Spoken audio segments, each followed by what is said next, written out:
Hey true crime besties, welcome back to an all-new episode of Seriously.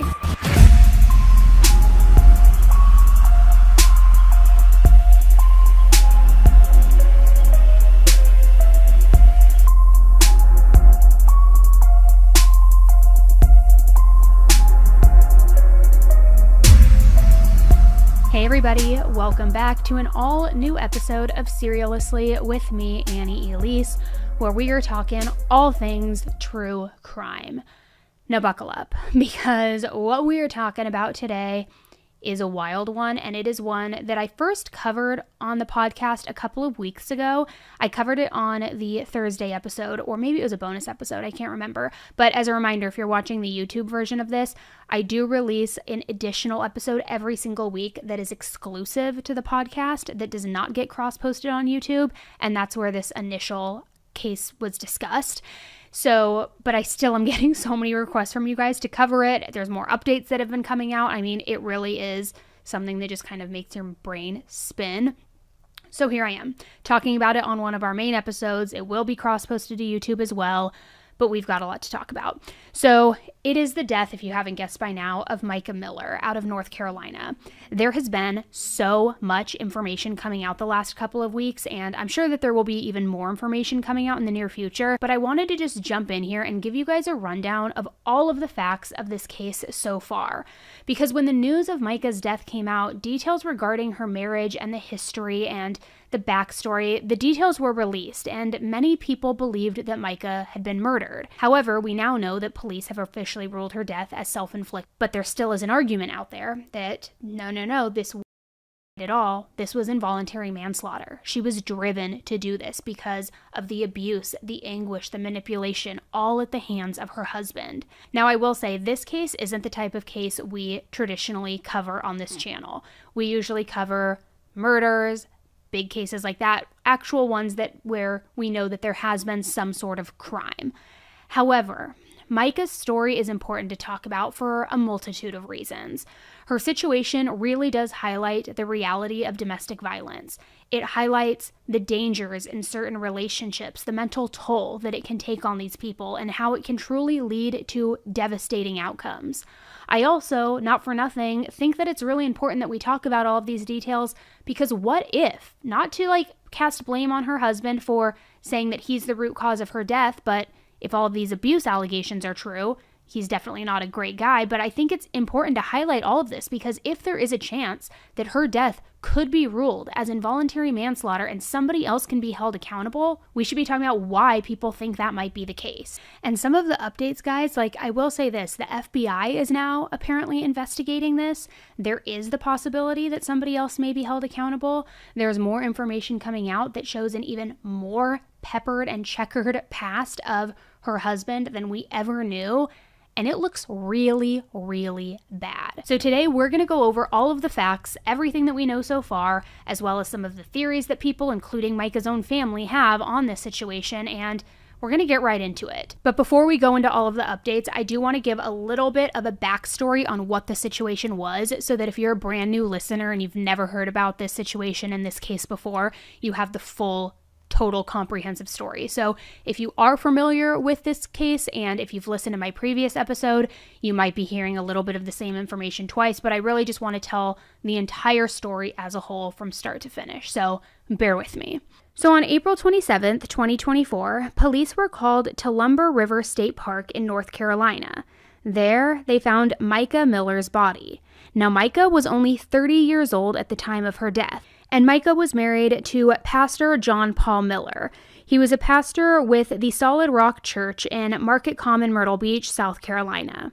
So following her death, multiple memorial services were held in Myrtle Beach to honor Mica, who friends and family say was just an extremely involved member at Solid Rock Church, where she sang and where her husband was the pastor. One man said, quote, "She was just the nicest person you ever talked to. She was very uplifting, very supportive, always helping. She was just so nice." Also, a woman said that Mica baptized her daughter and also played an active role in the church's youth program.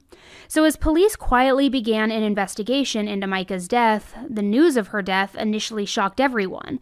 but not in the way that you might be thinking. See, nobody knew that she had died until her husband, Pastor John Paul Miller, gave a very bizarre sermon to his congregation. We're not going to do an altar call today. Instead, I'm going to have you stand up, and I'm going to make an announcement.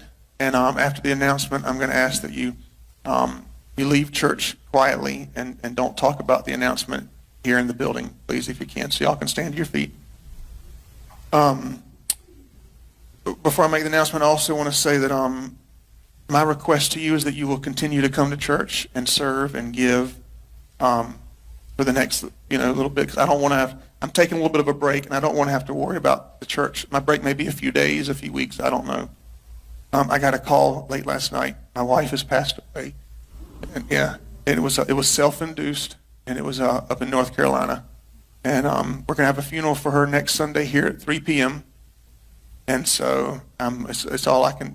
I'm just kind of going on adrenaline right now. So y'all pray for me and my kids and everybody. And she wasn't. Y'all knew that she wasn't well mentally, and that she needed her medicine that was hard to get to her. Now, this clip was posted across social media platforms and instantly went viral, guys, because not only is the statement shocking in general, yes, but it was also kind of said in such a crass manner from her husband, who is a pastor, of all people. And on top of all of that, the fact that he literally started out by saying that everybody needed to leave quietly after he was finished with his statement. I mean, the whole thing was just strange at best, and in my opinion, almost pathological at worst, and it kind of just left everybody just feeling like something wasn't quite right here. But then, as quickly as John Paul's announcement of Mica's death went viral, all sorts of different information began coming out, which made this entire situation just all the more puzzling. Many people felt like there was definitely way more to the story than John Paul was letting on, and Mica's family echoed these same sentiments. So let's talk through all of that. So Mica originally filed for divorce in October of 2023. In this document, Mica claimed that JP cheated on her very often, that he treated her horribly. Anytime that Mica tried to push back against JP's behavior, he would apparently threaten her with things like locking her out of the home, telling the church congregation about her issues, which, P.S., he had already done in the past, and he would also throw her stuff in the yard. Now, during this time, Mica was staying with her sister. Mica's sister said that during this time, JP also sent her very threatening messages. He would say bizarre things, such as he was going to stay outside of her house with a gun until Mica came home to him. So Mica's sister ended up calling 911 during this incident. 911, what's the address of your emergency? I need to report a non-emergency at this point. Okay, what's going on? My sister came here today to visit because her and her husband were having issues. She came from Myrtle. She told him she'll be home on Tuesday. And he was texting me at this point saying, I'll be at your house at 12:55. I'm armed and ready, and I will keep you up all night. I'm going to get her back. Oh, wow. And I said, you're not welcome at my house. There are no trespassing signs up. You cannot threaten weapons. He has 6 guns that he's just purchased recently. And he's saying, I'm armed and ready. I'm coming to get her. Mica eventually went home with JP, and the case was dismissed in February of 2024. Back on March 11th, 2024, so a little over a month before she died, Mica's tires were completely slashed around 1:30 a.m. at Spring-Made Pier. She claimed that this was also the second time that a razor had deflated her tire within that week. When she took her car in to get her tires fixed at the dealership, a mechanic actually ended up letting her know that not only were her tires slashed, but there was also a tracking device on her car. So Mica reported this tire slashing to the police. Then, later on, at around 11:30 a.m., she called the police again. According to the police report, Mica reported, quote, a man who she has been avoiding came up to her at a gas station. The suspect pulled up beside her and tried to speak with her. She told him to go away, and he sped off before she could record this encounter. He also has been calling and texting her from a private number despite the fact that she has blocked his number. The report also stated that Mica noticed, quote, strange activity and believed that people were following or watching her. She then told police that she feared for her life and that she tried to get a restraining order against this suspect, who was not named in the police reports because no charges ever came from this complaint. So You can be the judge of who the suspect is in this report. Many people, of course, believe that it was her husband, that she had been trying to get away from him, that maybe he was following her, he put this tracking device on her, then she finally files for divorce, all of these things, right? However, a lot of other people are saying that no, this is actually a component of mental health struggles. She was hyper-paranoid. She thought somebody was following her. So in another red flag, in an affidavit, her sister, Sierra Francis, asked the court to be the special administrator of Mica's estate. And in this affidavit, she says, quote, "I know my sister has expressed the abuse and violence against her by her husband to others, including family members and members of the church congregation. Mica told me that there were people following her, keeping track of where she went. She thought that Mr. Miller hired people to follow her. Mr. Miller later confirmed this during a sermon which I watched. Mica confided in me that Mr. Miller was moving assets that were in his name, such as his vehicle, also changing the deed to their house to their church, transferring interest in Crocodile Rocks to one of his sons, and in February 2024, Mr. Miller removed my sister's personal items from their home that they shared while she was admitted to a mental health facility, and then he left them at an apartment of a woman named Diana. My sister was not aware that her personal possessions had been removed from her residence until she was released from the hospital. Prior to her admission to the mental health facility, Mica was gathering and sorting the evidence that she had to bring to an attorney for filing for divorce, so that it would support her claims against Mr. Miller as to his abuse, his character, his paramours, and associates that he, quote, paid off or blackmailed. While at the facility, those documents, emails, files, etc., were all removed from her phone, personal laptop, vehicle, and purse, and they were never recovered. Further, Mica was unable to access her iCloud account, her email, or her Facebook profile. Mr. Miller continued using at least one of Mica's accounts, causing any recipient to believe that it was Mica's communications. Mica even talked about what she wanted her life to be like following her divorce from Mr. Miller. Having traveled for a church mission this past fall from October 15th through October 27th, 2023, Mica was intending to participate in additional missions, even to live part-time in Kenya. Mica recently shipped some of her personal items to Kenya in preparation of her stay there. My sister was hopeful for her future after filing for divorce from John Paul. My sister also expressed to me that she was fearful that she would not make it to the divorce and that her life would be taken from her. It is my belief, based on the conversations with my sister, that she told multiple people, including other family members. Mica stated to me on many occasions, quote, "If I end up with a bullet in my head, it was not by me. It was JP." Now, coincidentally, this was the same time that Mica was admitted to that hospital. An affidavit has indicated that Mica was hospitalized because JP said that she wasn't taking her medication properly. He said that it was affecting her mental state.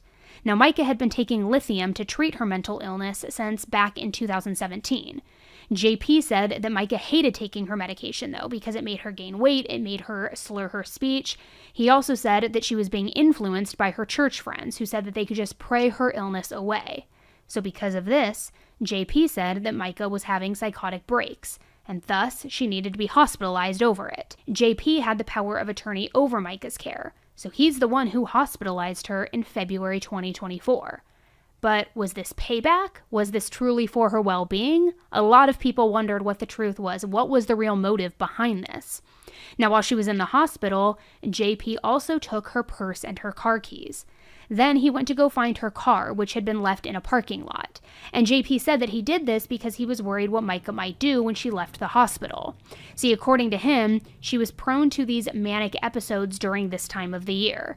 She had a history of impulsive spending, and he was really worried that she would try to sell her car to then fund some of her purchases, some of that impulsive spending. JP stated that he was incredibly upset as well because Mica had been having these psychotic episodes. And at one point, he claimed that Mica bought a gun and that he was the one who was scared that she was going to shoot him. He was begging her family and all of her friends to help her, but apparently, according to him, they all refused. However, Mica's family and friends, they tell a very, very different story. They think that JP often exaggerated Mica's illness and that Mica had not stopped taking her medication. She just went from taking 2 pills to 1, which was allowed under her medical regimen. It was allowed that she could reduce the dose if she wanted. So while she was hospitalized, JP was upset that Mica's family just wasn't working with him. And he actually threatened that he would prevent them from seeing her in the hospital if they didn't work with him. During all of this, Mica's father, Michael, asked to see the papers that gave JP power of attorney over Mica's care. And when JP showed him these forms, Michael noticed that they weren't signed and they also weren't notarized, meaning that these were not official documents. And Michael actually thinks that JP faked these forms to somehow convince Mica that he had the right to hospitalize her. Just another example of the mental and the emotional control that he had over her. And things were just getting crazier. Mica filed for separation from John Paul just 12 days before her death. And according to her obituary, they got married back in 2017 after first meeting back in 2009. It's also been alleged that she was 15 years old when they first met, but just to give you a little bit more context behind the timeline of how long they had known each other. She had filed 3 different, quote, separate support and maintenance requests. This is since last year. And the very last one was filed in mid-April of 2024. Again, and she was just found dead on the 27th. Now, separate support and maintenance allows for one spouse to receive court-ordered support from another spouse without officially divorcing. Now, even though Mica officially filed for divorce in April, she and John Paul have been separated for months. It's been reported that during this time, John Paul has had a girlfriend. Now, this alleged girlfriend's husband died 3 years ago from what was ruled as a drowning accident. And in a weird twist of fate, or serendipitous moment, whatever you decide, that same report indicated that John Paul conducted the husband's funeral. And multiple other people have come forward with allegations about JP's inappropriate behavior. Apparently, his aggressive and erratic behavior started way before his relationship with Mica. He had multiple traffic violations, and he also had a conviction for assault and battery.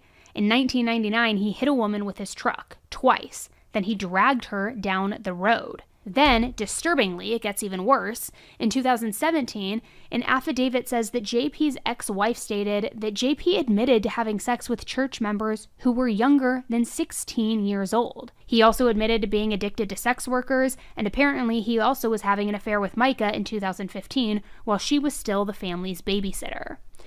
Apparently, JP had confessed all of this to the different church members as well.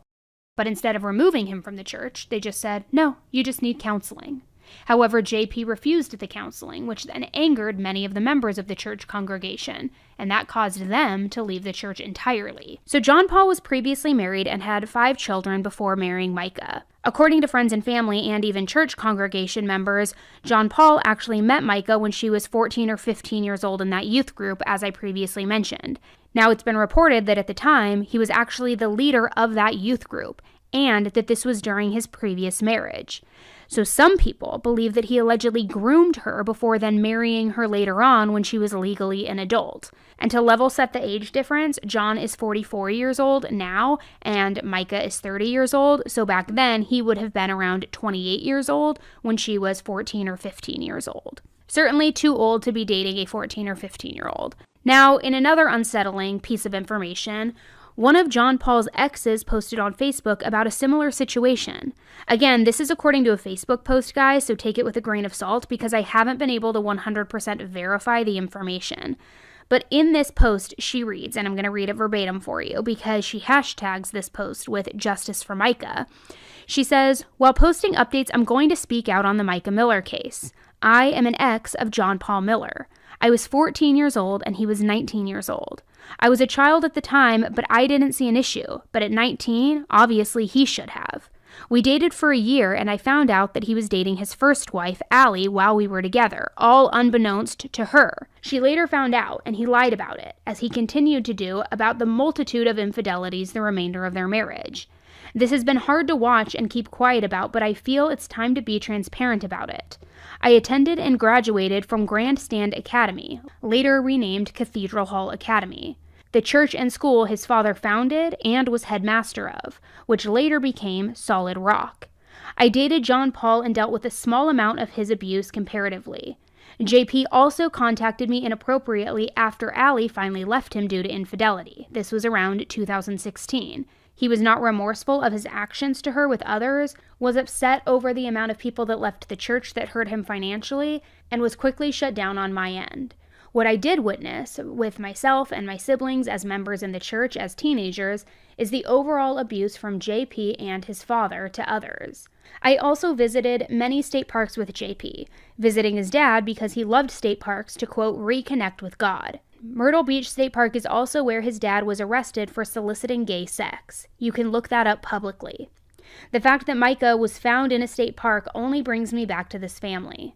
I feel I have been a coward in not speaking out and dealing with this privately with my family, but I want to say that we believe that this was Mica's last and oh so important purpose is stopping this man from continuing to hurt others and to stop him as a representative of our Lord and Savior. I am a Christian and I love the Lord so much, and I want to say that what John Paul Miller and his dad represent is not of God. It is not a representation of Jesus Christ. God is good and pure and kind, and he would never want a man to treat his wife the way that JP treated Mica. Please don't let this evil man turn you away from the church. And then it's hashtag justice for Mica. Was there did he have an affair with Mica and leave his wife and children to be with her? And if that's the case, how old was she when he did that? So I remember a specific conversation that I'd had with him when that was brought up, and because I'd heard about that, like there were rumors, going around that their relationship even started in infidelity and things like that. And in my conversation with him, he did basically confirm that. He did not get into her age. What he said to me point blank was that she was in my youth group. We became friends. Over time, it became kind of something more. And that was probably the gist of it as far as I can remember now. I mean, it's been years ago, but it was a little concerning. And there were other members of the church. Yeah. Yeah. There were other members. That's very concerning, right? Oh, very, yes. And there were other members of the church, though, that when I asked about it, it was just kind of, it's something that kind of just everybody knew and accepted. It's just all unnerving. It's all unsettling. A friend that spoke to Mica the night before she died also posted on Facebook and said the following: I will not sit here and pretend that I know exactly what happened on Saturday, but I know a lot. I am well aware in the past that Mica has had mental health issues, and I witnessed her struggle firsthand. But I also know that in the last few months, this has never been used as a weapon to control her. The Mica I saw at the beginning of her mental health journey was not the Mica I witnessed in the last month. The Mica I was seeing was a grown woman trying to break the chains of an abusive marriage. When I talked to Mica last, she was making plans, moving forward, and trusting God. Her faith was her shield. She had reconnected with people that she had been isolated from, myself included. She was sorting out her new normal, and God was putting the right people around her. When we had our first meeting in years, we sat at lunch and talked until dinner time, for 5 hours. We had been in regular communication since that day. I was part of Mica's church for years. We did life together during that season. Leaving that church was one of the hardest things Brian and I ever did. We loved the people in that church, but God had made it clear that we needed to go because it was a toxic environment. We endured relentless attacks from the pastor. It was unlike anything we had ever experienced. In ministry, God calls us where he needs us, and instead of supporting and loving us, our entire family came under attack. There were attempts to sabotage us in our new church home, calls made to employers, dropping in at my place of business in the middle of my workday when I refused to answer calls, and the calls were more than I can count. Emails that were rants in writing. It was a nightmare for close to a month. So Mica wasn't just leaving a church. She was leaving her marriage. She was done. She hired a lawyer. She moved out. She was getting a divorce. And she was left with nothing but her faith, her family, and a small circle of friends. Was it hard? Yes. She had her tires cut multiple times, found multiple trackers on her car, couch hopped in fear of being found, and was hospitalized by her husband when it was completely unnecessary. She confided to me that she felt like an orphan and feared that no church would want her because of him. What she didn't know is that a large portion of us who had experienced the wrath of that existing church were waiting for her with open arms. I talked to her multiple times in her final week here on earth. She was making plans to get her hair cut, getting help with her car payment because she was a little short after paying her divorce lawyer, and planning to meet us for the second service at church on Sunday. My final text with her on Friday at 9:19 p.m. was a woman making plans to live. What happened between Friday night and Saturday?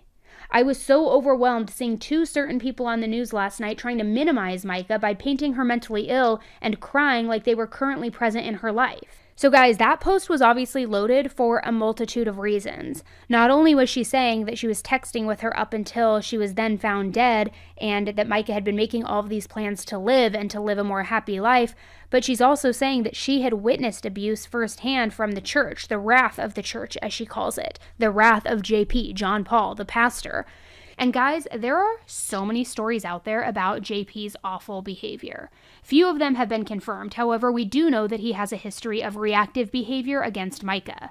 Anytime that she tried to stand up for herself or do something for herself, JP retaliated. In an old email to Mica, JP even stated that he doesn't forgive when people hurt him, and instead, he just hurts them back. He attacks people to cause them pain. And this was further corroborated by the fact that JP tried to seek revenge on Mica when she filed for divorce again in April of 2024. Because after she filed, scumbag JP actually posted a public nude photo of Mica on his social media. He eventually took it down, and then he sent her an email which read, "I'm sorry for putting a picture of you on the internet. It was for less than 1 hour and immediately taken down. I was hurt that you were telling everyone horrible intimate details of my past sin, and I just wanted to try and hurt you. Please forgive me. It was evil of me to do that." Which, it doesn't matter if it was up for 1 minute, 1 second, 1 hour. You are putting revenge porn on the internet of your wife. It is absolutely despicable. So Mica then sent an affidavit to her attorney, and in this affidavit it said, "Since the day that we became husband and wife, I have been abused in every way that I can think of. Emotionally, sexually, spiritually, financially, and physically. He has harassed me physically and electronically with letters, phone calls, emails, and texts, hacking my emails, hacking my personal Facebook, and impersonating me. Using my stolen phone to send texts and emails out to church members pretending to be me. Texting friends and family, saying that I'm sleeping with teenagers from our church, also showing up in person at places around town, to then having installed 3 different tracking devices on my vehicle." I mean, very serious allegations, very scary allegations. And what makes this even more haunting, guys, if you can believe it, is that Mica sent this 9 days before her death. So JP has since released a statement to News Nation, specifically addressing the tracking device allegation, all of that. And he says, "I hired a PI to put trackers on her car to know if she was going to the gun store, because she kept trying to get a gun for the past few months. I never once in my life hurt her in any way. Ever." But people, for obvious reasons, still aren't really believing him at all. I mean, maybe he didn't pull the trigger, yes, but his abusive behavior clearly was putting Mica through hell. She was distraught. Her whole family is distraught over it. And on top of all of that, there was a police report that was filed just 2 days after Mica's tires were slashed. And in this police report, it's accusing her of stealing almost $1,200 from the church's donations. These donations were meant for their missionary efforts in Africa. This report was filed by somebody at the church, and Mica, while she was never named in the report, was confirmed to be the offender, and JP was listed as the other party, meaning he's the one that filed this report on her.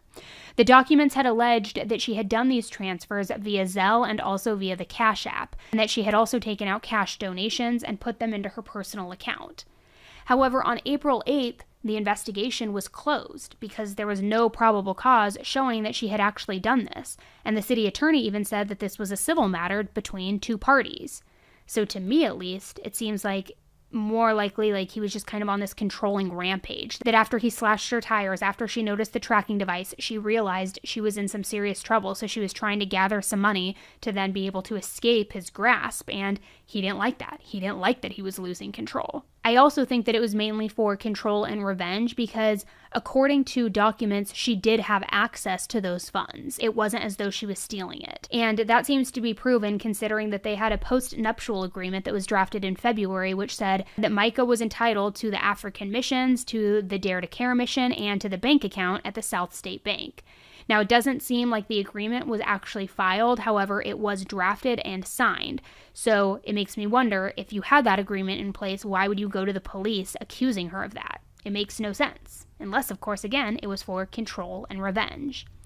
Another thing that has people up in arms and thinking that there's a lot of red flags and shadiness going on here is that Mica posted videos on Facebook speaking to women in general about situations of abuse. And she also shared advice to those who may be in abusive relationships. I've had a lot of women that have reached out to me about situations of abuse. And I just want to tell you what a lot of people have told me. Male or female, it doesn't matter. It doesn't matter what gender you are. Abuse is abuse. And you are the bride of Christ. And my Bible says that he took all the abuse you could think of for you so that you didn't have to live that life of slavery and bondage and pain. So you don't have to stay in a abusive relationship, whether that's sexual, whether that's somebody forcing you to take illegal drugs, or alcohol abuse, or physical abuse, psychological abuse, making you think that this is all your fault, or you're a bad mom, or you're a bad wife, or you're a bad husband, or you're not giving it your all when you know you are. God hates divorce, but why? According to everybody I've asked and the scriptures that I've found, it's because it hurts people. But does abuse hurt people? How do you think God feels about that? Now, people close to the couple have started to post statements on Facebook. These statements specifically address his behavior, and one of these posts read, "What I'm about to say is my deep-hearted opinion. However, some stuff will be things that I have personally experienced. I've said it from the beginning. JP doesn't have the guts to unalive anyone. If you truly know him, then you know that his biggest game is stalking, manipulating, and brainwashing. He is the one who will hand you the gun and dare you to do it, or the one to place it on the counter when he knows that they are at their lowest. Just listing examples here. I'm not saying he did or didn't have something to do with it at some level, or that he pushed this sweet soul to the point that she felt like she had no other option. It's heartbreaking, it's nauseating, and I can promise you this, JP is smiling after the ruling. He is thinking that he is at no fault. He is thinking that this will blow over and that he will build his new church and he will have another brainwashed congregation to follow him. He is a narcissist at its finest. Don't stop speaking out. He will make someone's life a living hell until they feel that they can't escape it. I've personally witnessed many situations in the over 30 years that I have known him. I've stood up to him in his lies, and we have had multiple disagreements. I have always said that JP was scared of me because he doesn't know how to handle a woman or man who calls him out on his bullshit, who doesn't fall for his manipulating techniques. He's a weak man with a brilliant ability to manipulate and brainwash." In another post by somebody who used to be close friends with JP, it says, "I believe the saying goes, getting a taste of your own medicine. And I mean that quite literally. You have used and abused for way too long, only to get up on that pulpit and consistently discredit your victims by airing out intentional, degrading, and inappropriate personal information. And doing that allows you to control the narrative. Now we have the death of your wife that you claim only took her life because of mental illness. Fact is, nobody was ever mental until they met you." A close friend of Mica's said that she also had to get multiple different phone numbers in the months leading up to her death because JP just would not leave her alone. In the same statement, the friend said, "You don't have to physically pull the trigger to be responsible for someone's death. You can minimize your own behavior by resting on others' weaknesses." Now, many people online and in Facebook groups have put together another timeline of events relating to John Paul's statements at the church. This post comes from somebody named Robbie Harvey on Facebook, and I haven't been able to verify every single thing in this post, so again, please take this information with a grain of salt and do your own research. But it's titled The Mica Miller Timeline of Events. It says on February 4th, Pastor John Paul preaches a sermon on Korah and Moses and how it's wrong to rise against religious leaders. On February 23rd, Pastor John Paul files for spousal support. February 25th, in another sermon to his congregation, Pastor John Paul says, "A mentally ill person doesn't know they're sick.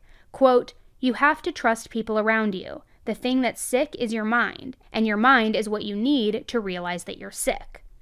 On March 10th, Pastor John Paul preaches a sermon and reveals that he went through 2 years of messages on his wife's phone. He found that 18 people reached out saying to her, quote, "If you ever want to talk about your husband, you can talk to me and I'll keep it confidential." Visibly upset, the pastor followed up with, quote, "That's a demon talking," end quote. Now, I just gotta say, guys, really quick before I continue, this does stick out to me, whether it means something or not in the greater grand scheme of things, I don't know. But the fact that he's vocalizing publicly that he went through 2 years of messages on his wife's phone, first of all, it's my belief that if you go through your partner's phone history messages, that is an indicator of some type of like control or abusive behavior emotionally, whatever it may be. I personally don't believe in doing that. But if you're allowing it and you're like, go through my phone, let's go through each other's, to each their own. I just think if you're like secretly going through a phone, that's not a good sign. But also the fact that he then talked about his findings publicly and that he found 18 people had reached out to her saying, hey, if you ever want to talk about your husband, talk to me. I'll keep it confidential. To me, that kind of indicates that there were 18 people at minimum worried enough to where they expressed to her, hey, if there's anything you want to confide in me, it'll be confidential. Is there anything that you want to talk about? So either they recognize that something was wrong, or maybe they recognize something in his behavior. And I think that's pretty telling. Not saying that he's a murderer, but like, I think that does shed some light on the dynamic of this marriage. But again, for him to then just say this publicly, but say that's a demon talking, it's kind of giving entitled. It's kind of giving thinking you're holier than thou. So this was on March 10th. In another piece on this timeline there, because there's a few things from March 10th. And the next thing says, March 10th, Pastor John Paul says to his congregation, quote, "One thing I'm going to preach about is getting rich, strong, healthy, and finding a hot wife that loves Jesus." This was while he was wearing his wedding ring. Then, on March 10th, he also tells his congregation that his wife was in the hospital and as soon as she got out, she left him. He says, quote, "She gets out and she just leaves. Just completely leaves me. Leaves everything. Drains the bank account and just goes. Guess what? While you're talking bad about me out there, I'm building a school in Africa for over 100 kids to be able to be fed." Again, why he's airing all of this dirty laundry publicly, I don't know. I've seen it happen actually in a church local to me too, and it brushed me the wrong way.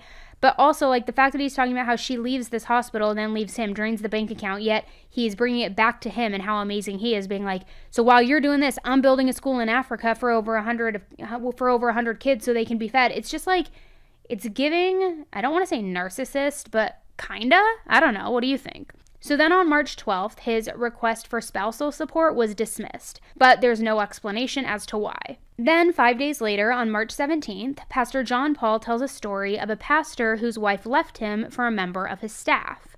The pastor had to hire a third-party company to find her. Once he found her, divorce papers were drawn up. When the time came to sign the papers, the pastor couldn't do it though because, quote, "The Bible says divorce is wrong, and that if she wanted out, she would have to leave him." So then, that same day on March 17th, in a Facebook post made by Mica's sister, Sierra, she says that she keeps an eye on her phone, quote, "for fear of my sister's safety due to others' behaviors toward her." She goes on to mention the sermon from March 17th, and she calls out the congregation of Solid Rock Church. The very next day then, on March 18th, Mica posted a video encouraging others. She says, quote, "I'm just making sure my heart doesn't have any unforgiveness, bitterness, resentment. Just forgiveness and hope for the future. And peace." But then on March 22nd, Mica posts another video. In this one, she's suggesting that she was being abused physically and mentally. She also says, quote, "God hates divorce, but how does God feel about abuse?" She also suggests that her husband forced her to take illegal drugs. Now, what sticks out to me with this, again, just my opinion, is this was just, 5 days after his sermon when he's saying that the Bible says divorce is wrong and that if she wanted out, she would have to leave him, after he had found her and how the divorce papers were drawn up, all that stuff. So then for 5 days later, for her to say, yes, God hates divorce, but how does he feel about abuse? I feel it's just painting a very clear picture of what's going on in this marriage, at least to me. And again, I know I've said it before, but I'm going to reiterate, it does not mean he's a murderer, but it does show that there's some sort of manipulation, some sort of level of mental control, mental abuse, at least to me. So this was on March 22nd. Fast forward about 3 weeks to April 16th. Mica files for spousal support. Then, about a week later, on April 23rd, a hearing notice was sent out for Mica's request for spousal support, and a court date was set for June 5th. But then, just 5 days later, Mica is found dead. On May 6th, 2024, Mica's official cause of death was ruled as a self-inflicted gunshot wound. So then on May 7th, 2024, the 911 call was released, and this call is very heartbreaking and difficult to listen to because in it you can hear Mica ask the dispatcher if they're able to track her phone. After a couple of minutes, the woman asks why, and she says, because I'm about to kill and I want my family to know where to find me, and then the line goes dead. Robeson County 911, what's the address of your emergency? Hi, are you able to trace the location of my phone? Let me see. You don't know where you're at? At National Park.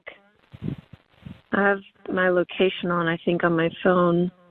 Find My Phone is on. I just did my my location.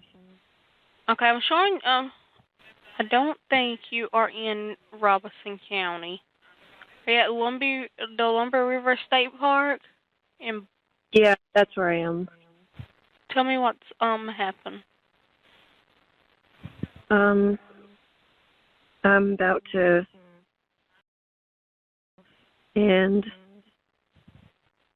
I just want my family to know where to find me. Okay, ma'am. Just listen to what I'm saying, okay? Let me make sure I got the exact location where you're at, okay? Just 1 minute.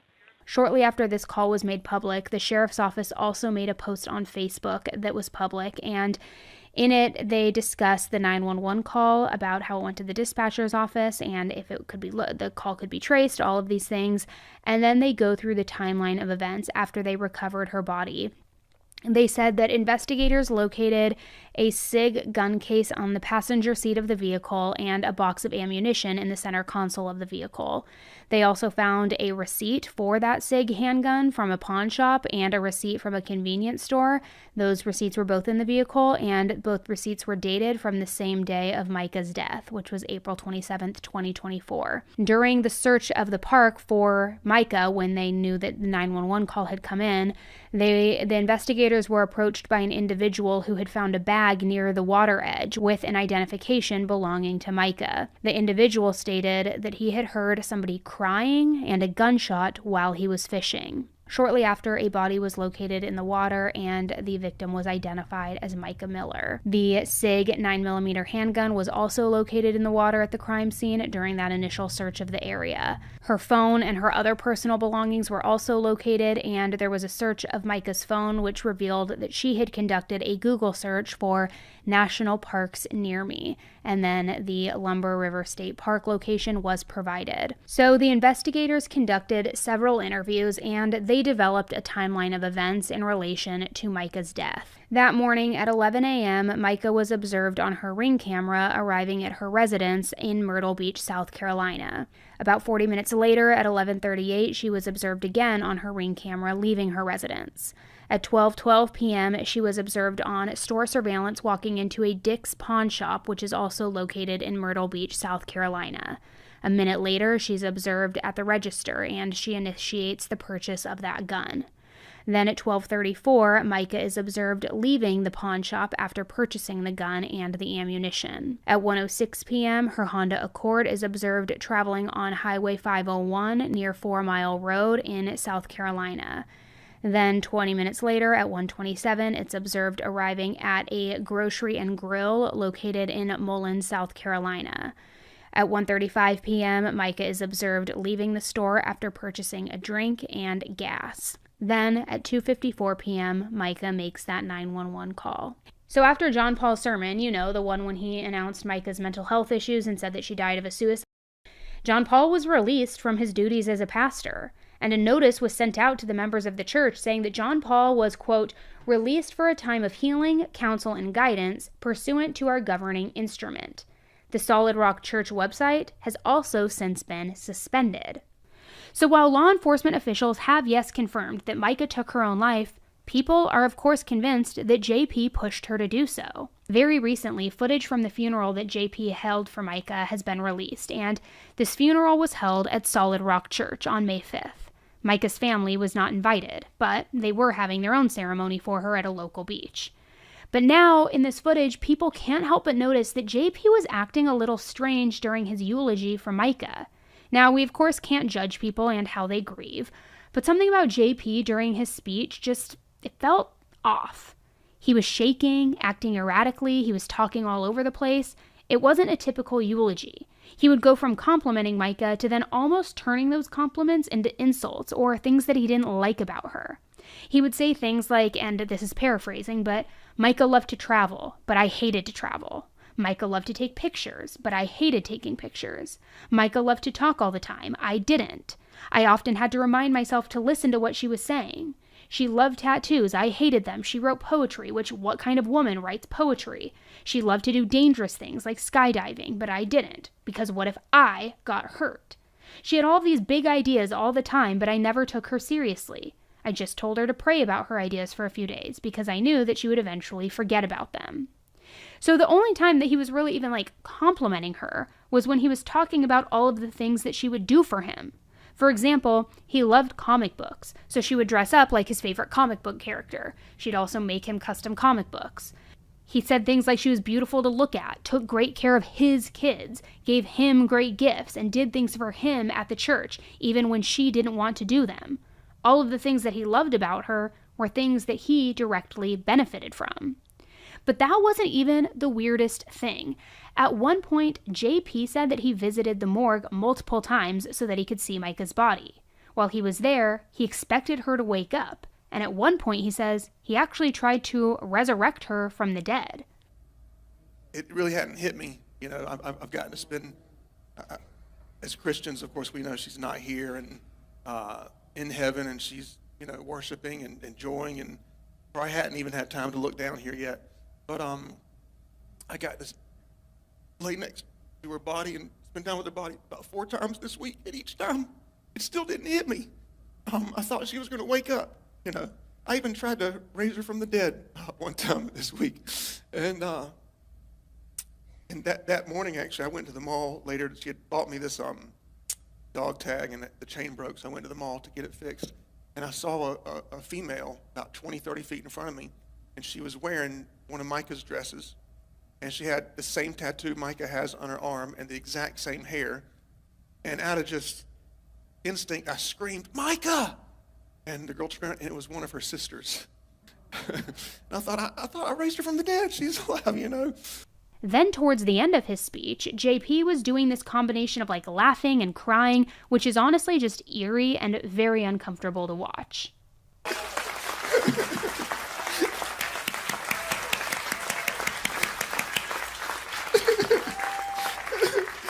Imagine being married to that.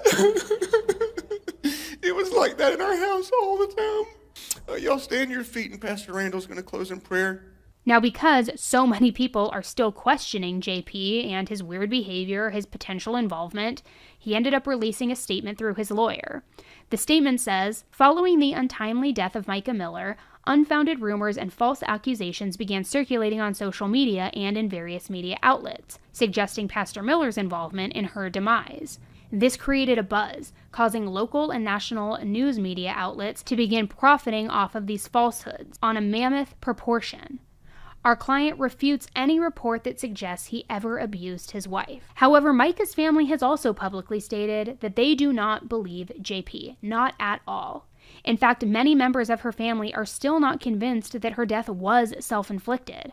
On Facebook, her father Michael said that this investigation is not over. He ended up doing an interview with Law&Crime, and he made some really interesting statements. 1, when Mica was found dead, there were bruises on her arms and her hands, as well as scratches, which looked like defensive wounds. 2, multiple shell casings were found near Mica's body, even though she only shot herself one time. 3, near the area where Mica's body was found, a tree had a bullet hole in it. 4, her dad knew that she wanted a gun, but he was under the impression that she bought it for her safety. 5, Mica's voice was so slow during her 911 call that it seemed like it wasn't really like her. Something seemed off, and he feels like AI might be involved. 6, Mica had been tracked in the past, so it was possible that she was being tracked that day. 7, they believe that Mica was forced to shoot herself. Do you have a theory as to what happened? Because authorities are saying, you know, they crossed out his alibi of where he was. Do you have a theory as to what happened? And again, I know this is sensitive, so if you don't want to share it, I understand. But do you have a theory as to what you believe happened to your daughter?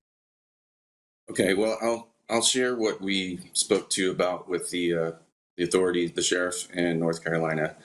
Also, as far as with his location, we've seen pictures of his truck. It had dark windows. Was it even him in there? Where's pictures of him physically there? We haven't seen those. They have not been produced. If someone else has them, we would like to see them to prove that he was there, because otherwise it could be anybody in that truck. So the theory would be that because she had multiple tracking devices put on her car previously, that she was followed out to the park or forced to go out to the park, and they either follow her out there or there's no reason for her to go out there. That's the main point as well. She's never been out there. We don't go up there. It's not a family spot. And she was off the trail enough into a park ranger only area that nobody knows about. And so the theory would be that she was either tracked, and then they said, well, we didn't find a tracking device. Well, they could have removed it at the park. When the car was at the park and then it was collected by the authorities, they didn't check for a tracker, which blew my mind. They said, oh, we have all the evidence and everything. We asked them, was there a tracker on her car? And they said, well, we didn't check. And we were flabbergasted. This happened over and over during that interview. Why didn't you check that? We know that there was 3 or 4 trackers put on her vehicles. Why wouldn't you check to see if she was followed? They said, oh, there's no cameras, but we know she wasn't followed. Her car is just out here. And I said, well, there's no trackers. They said no tracker. I said, well, they could have removed it after they did the deed. So then Mica's mother, Angelita, she said, pretend this is Mica's hand. And she asked me, grab this hand. And then she pulled it up, and said, it looks like someone squeezed her hand and raised it up and shot. And there are defensive wounds from it and such. And that's the general idea of our theory, that somebody crushed her hand to hold the gun up to her head while she's fighting. Either them or someone else held her other hand or her other arm back, because there's bruising on it from squeezing. And they forced it to look like that was self-inflicted. And a couple of rounds went off during the scuffle. One ejected was live, and then it finally happened the way they would want it to happen. And then dumped her in the water, probably 40 meters away from where the shell casings in the gun was found. The water doesn't flow there. It's a slough. It's still. It just sinks. And it actually flows when it sinks, when it recesses, it goes the other direction from where she was found. So her body, even if it was put in the water right there, would not have flowed the direction where she was found. It would flow the other way.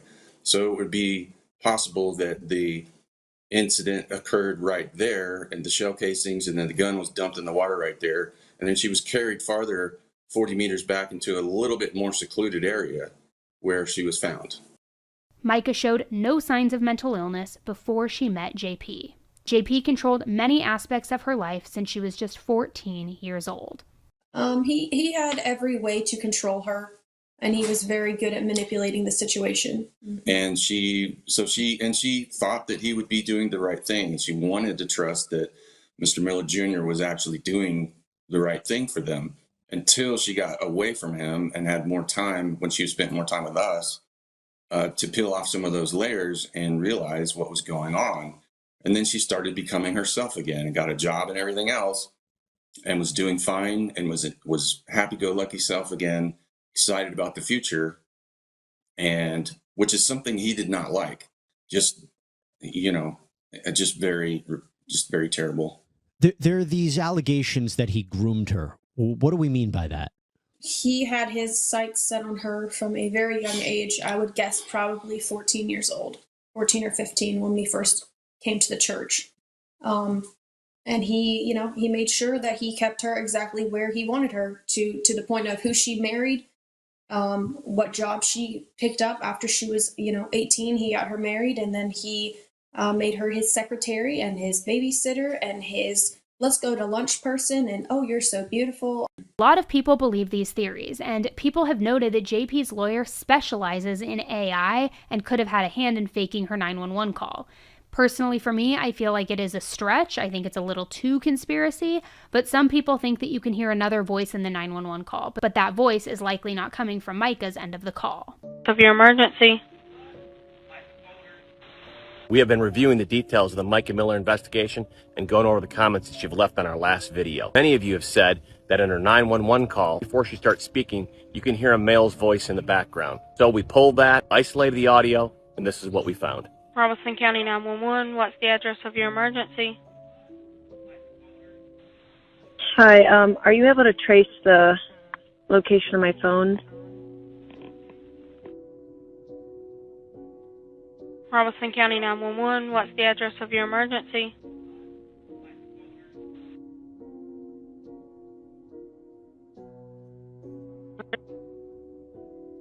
Of your emergency.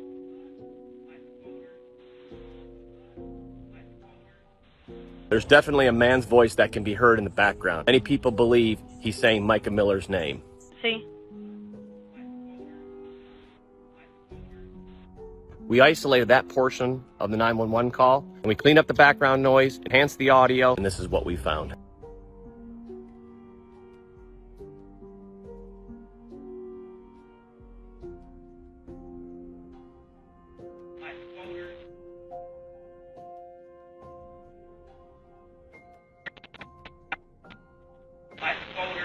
We believe it's a person in the background of the 911 operator who says, "My folder."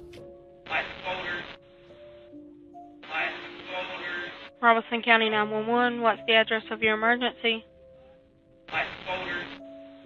Hi, are you able to trace the location of my phone?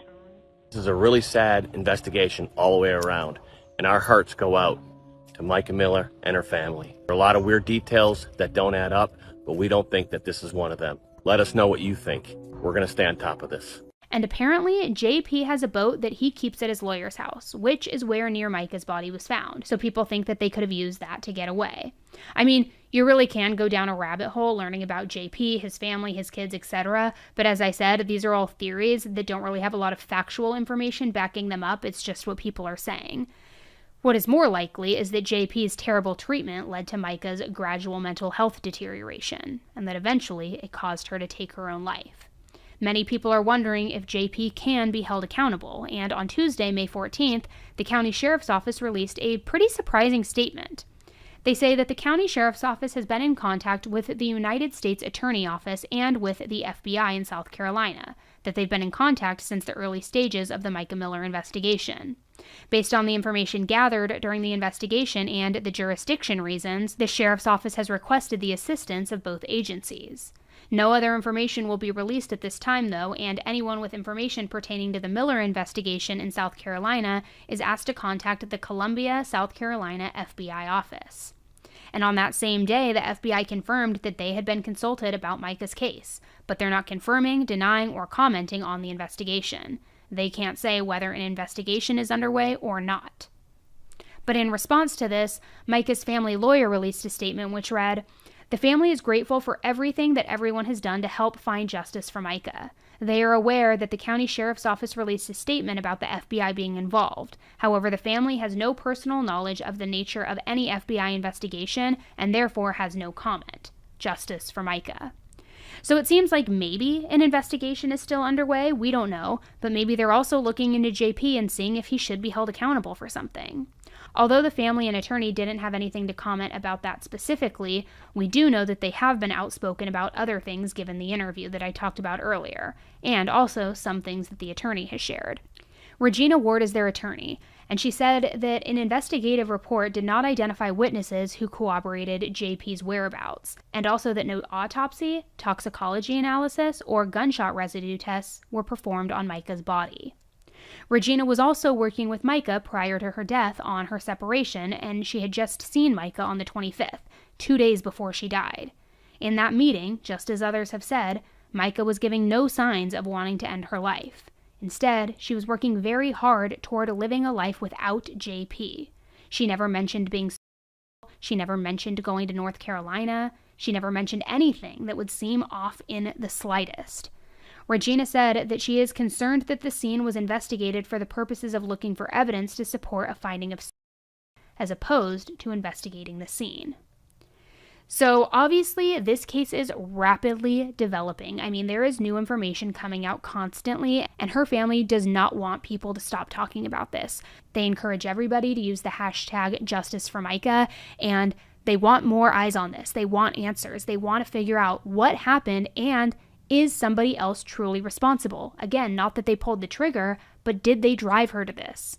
And I also think it's interesting that with the autopsy, which I would imagine was JP's doing to say, don't test for gunshot residue, don't do a tox report, don't do anything like this. Remember when Mica had posted that video saying, okay, I know divorce is bad and people say divorce is bad, but what does God think about husbands who drug their wives? And she was starting to kind of indicate that that might be happening. One of the things I said in my last episode was like, what is the tox report going to say? Was she maybe heavily influenced under something that he had been feeding her under the table, which isn't a conspiracy. I mean, we have seen that in so many different marital cases, right? But the fact that there was no tox analysis, there was no gunshot residue test, I don't know. Something just like isn't really landing for me. I don't think that it's some giant conspiracy that she was murdered at the hands of somebody else, but I definitely think that there is a lot of information that leans towards her being driven to do this, and that she was brainwashed, she was controlled, she was manipulated, and that she felt like there was no other escape. So because of that, could there be charges of involuntary manslaughter down the way? I guess we just have to wait and find out. Thank you so much for hearing Mica's story today, guys, and having her voice carry on and continue on. What do you think about this case? Do you think that her husband is more involved in this, or do you think it's cut and dry? What do you make of all of this? Let me know in the comment section or in the review section over on Apple. I will keep you updated. There, I'm sure, will be no shortage of updates in the near future. So I will definitely keep you guys in the loop of all of that information. If you're not following the podcast yet, make sure that you do so that you don't miss those updates. And as a reminder for all my YouTube listeners, I do have the audio-only exclusive podcast episodes every Thursday. There's a chance that those updates may go into those episodes just in case they're time sensitive and I can't get them over here on YouTube. So even if you're not a huge podcast fan, I would definitely encourage checking that out, making sure you're following it so that you don't miss those updates. All right, guys, thank you again. And until the next one, stay safe, be nice, don't kill people, and I will talk with you very soon. All right, bye.